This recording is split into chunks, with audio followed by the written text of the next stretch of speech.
Oh, vous êtes ici? Je parie que vous voulez savoir quelle est la différence entre le droit belge et le droit français lorsque l'on entreprend sur le web. Ça tombe bien, c'est ce dont je vous parle dans cette vidéo.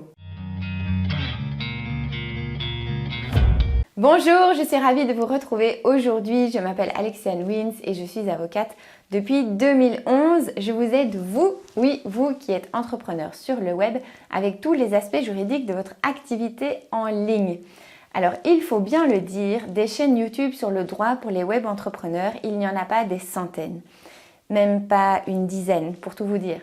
Alors, quand un entrepreneur du web français tombe sur ma chaîne YouTube, la réaction classique est de me dire « Oh Alexiane, c'est dommage que tu sois avocate à Bruxelles car j'ai une entreprise en France. » Et moi, de mon côté, je me dis « Ah, il aurait dû s'abonner, il aurait dû le faire, crois-moi. » Et moi j'ai dit « Ah, c'est dommage, c'est peut-être la dernière fois. » Aujourd'hui, je voudrais donc vous expliquer pourquoi les contenus que je partage sur cette chaîne sont aussi faits pour vous et quelles sont les nuances auxquelles il faut faire attention. Alors, pour ne pas que ce soit la dernière fois, je vous invite à activer la petite cloche. Dans cette vidéo, je vais brièvement vous parler de la construction en Europe, dans l'Union européenne, du marché unique numérique, le Digital Single Market. Ensuite, on verra ensemble les deux grands types de normes européennes qui encadrent ce marché numérique. Suivez bien cette vidéo car c'est ici que se situe la plus grande différence entre le droit français et le droit belge. Et le droit des autres États membres, mais on est entre francophones, donc on va se limiter à la France et la Belgique, c'est déjà bien. En fin de vidéo, je vous expliquerai aussi comment l'Europe envisage le droit sur le web pour les 10 prochaines années et en quoi cela aura un impact sur cette chaîne YouTube et sur votre entreprise en ligne, parce qu'on va vers beaucoup plus d'harmonisation. Qu'est-ce que le marché unique numérique dans l'Union européenne ? Comme vous le savez peut-être, au sein de l'Union européenne, donc on a une économie qu'on appelle une économie de marché qui est basée sur un marché commun, un marché unique, c'est-à-dire sans frontières à l'intérieur de l'Union européenne. Les produits et les services peuvent circuler librement et le rôle du législateur européen est de faciliter cette libre circulation au maximum en proposant un cadre normatif qui serve vraiment à abolir les obstacles à cette libre circulation. Son rôle, c'est donc vraiment d'harmoniser au maximum le droit applicable afin que les entreprises puissent accéder plus facilement à l'ensemble du marché européen, c'est-à-dire atteindre une clientèle plus large que simplement leur clientèle nationale. Le marché unique du numérique, c'est l'application de ce marché unique à l'économie du numérique, c'est-à-dire à l'économie dont nous faisons partie, vous et moi, puisque nous sommes des entrepreneurs du web. Donc la volonté du législateur européen, c'est de promouvoir cette nouvelle économie. C'est vraiment de faciliter les transactions commerciales en ligne et d'accroître aussi la compétitivité des PME européennes grâce aux nouvelles technologies de communication.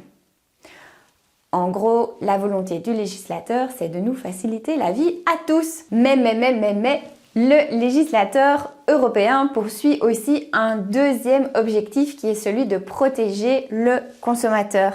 C'est donc avec ces deux objectifs en tête que le législateur européen promulgue les normes qui s'appliquent sur Internet en Europe. C'est donc, comme vous le voyez, une balance entre la liberté d'entreprise d'un côté et la protection du consommateur de l'autre. Et en gros, oui, on nous facilite la vie pour atteindre une clientèle plus large, mais on nous dit aussi attention, ne faites pas n'importe comment ni n'importe quoi avec n'importe qui. Il y a des règles à respecter. Et donc, on comprend mieux pourquoi les règles qui s'appliquent sur le web en France et en Belgique sont largement les mêmes. Et ça vaut aussi pour tous les autres États membres de l'Union européenne. Pour l'instant, il y en a 27. Je ne vais pas vous faire toute la liste. Mais si vous êtes dans un de ces pays de l'Union européenne, eh bien, vous avez compris le principe. Et c'est la raison pour laquelle, même si vous êtes français, vous pouvez suivre la plupart de mes vidéos. Et même si vous êtes d'un autre pays, mais que vous comprenez le français, c'est aussi la même chose. Donc, je vous invite à vous abonner et suivre ma chaîne. Voyons à présent ensemble deux grands types de normes que vous devez connaître en droit européen.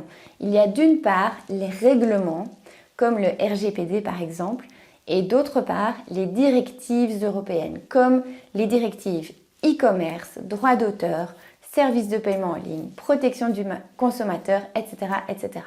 Ici, ça devient un peu technique. Donc, au lieu de vous parler de droit, je vais vous parler de pâtisserie. Alors, pardon à tous les profs de droit européen qui regarderont cette vidéo et à tous les chefs pâtissiers aussi d'ailleurs, mais bon, vulgariser le droit passe par quelques petites simplifications. Donc, un règlement, c'est un texte de loi contraignant qui s'applique uniformément et directement dans tous les États membres de l'Union européenne.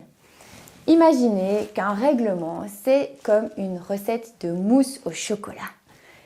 C'est comme si l'Europe établissait la recette de la mousse au chocolat qui devrait être cuisinée de la même manière partout en Europe.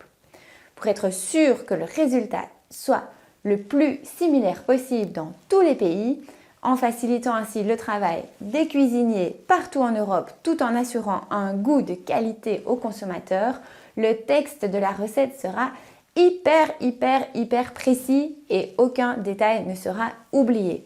Ils vont établir que la mousse doit être préparée de telle façon, avec tels et tels ingrédients, un peu de chocolat évidemment. Ils vont aussi prévoir des sanctions pour les petits malins qui décideraient de ne pas suivre la recette et édicter une série d'obligations qui incombent à tous ceux qui souhaiteraient cuisiner des mousses au chocolat dans le futur. C'est exactement ce qu'il s'est passé avec le RGPD, le Règlement général sur la protection des données. Et ça, c'est la recette du RGPD. 88 pages de règlement, hyper détaillé, rien n'a été laissé au hasard, encore que certains diront le contraire. Mais quoi qu'il en soit, il y a un petit peu de temps de préparation, un petit peu plus de temps encore de cuisson et tout ça pour faire en sorte que ce soit bien implanté partout de la même façon en Europe. Bon, j'avoue, c'est un peu moins digeste qu'une mousse au chocolat. Dans le domaine de la protection des données à caractère personnel, mes vidéos sont donc tout aussi pertinentes si vous avez une entreprise en Belgique ou en France ou si elle est située dans un autre pays de l'Union européenne et que vous comprenez mes vidéos diffusées en français. Voilà, ça c'était pour les règlements. Voyons maintenant ensemble ce qu'est une directive. Une directive, c'est un texte de loi contraignant mais qui ne s'applique pas uniformément ni directement dans tous les États membres de l'Union européenne. C'est un texte qui est d'abord destiné aux différents législateurs nationaux dans les États membres qui doivent alors eux-mêmes transposer ce texte dans une loi nationale. Bon, ok, on recommence avec la pâtisserie. Dans le cas d'une directive, disons que l'Europe, au lieu de fournir toute la recette, va vous donner plutôt la liste des ingrédients et ce sera à chaque État membre de composer sa propre pâtisserie sur base de ces ingrédients. Ça pourrait donc donner ceci. On vous impose d'utiliser du lait, de la farine, du sucre et des œufs.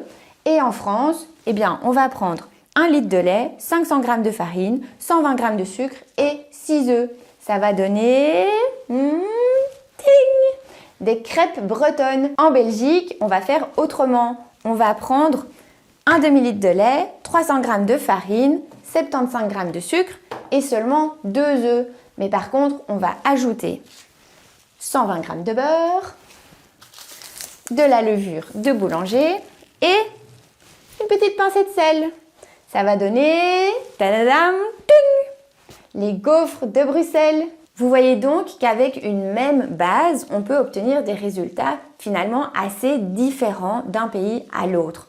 C'est ce qui se passe avec les directives qui constituent en fait un socle commun auquel chaque État membre peut venir apporter des compléments en fonction de ses spécificités nationales. Et c'est là qu'on voit des différences entre la France, la Belgique et les autres pays. Alors, il existe aussi des directives pour lesquelles le socle commun est très large, laissant finalement peu de marge de manœuvre aux États membres. Et il y a aussi des directives qui sont plus souples et qui laissent une plus grande liberté aux États membres. C'est donc vraiment ça la différence fondamentale entre le droit français et le droit belge sur le web. Vous l'aurez compris, dans mes vidéos, je vous parle des grandes lignes, des grands principes.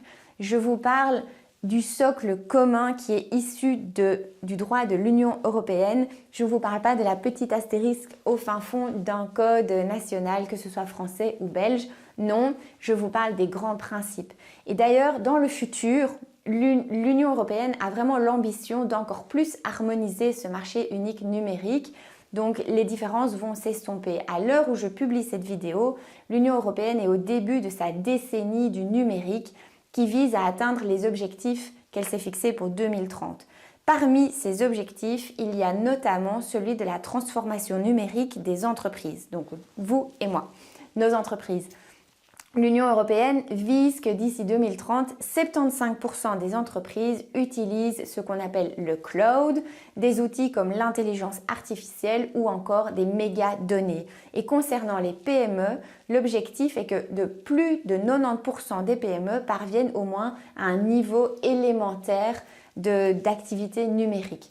Avec de tels objectifs, vous comprenez qu'il est certain que l'Union européenne va travailler à toujours plus harmoniser sa législation et à progressivement abolir toutes les frontières nationales qui peuvent encore subsister, surtout dans un univers numérique où finalement les frontières sont assez peu présentes. Et c'est dans ce contexte que s'inscrit cette chaîne YouTube. Alors si ce n'est pas déjà fait, chers amis français, chers amis européens, je vous invite donc à vous abonner à mes vidéos et à en apprendre toujours plus sur le droit, sur le web. Et d'ailleurs, j'ai fait une playlist dans laquelle j'ai réuni toutes les vidéos que j'ai déjà publiées sur le sujet du droit et du web. Je vous invite à aller regarder tout ça. Moi, je vais aller vous préparer la prochaine vidéo. Je vous dis à bientôt. Ciao, ciao!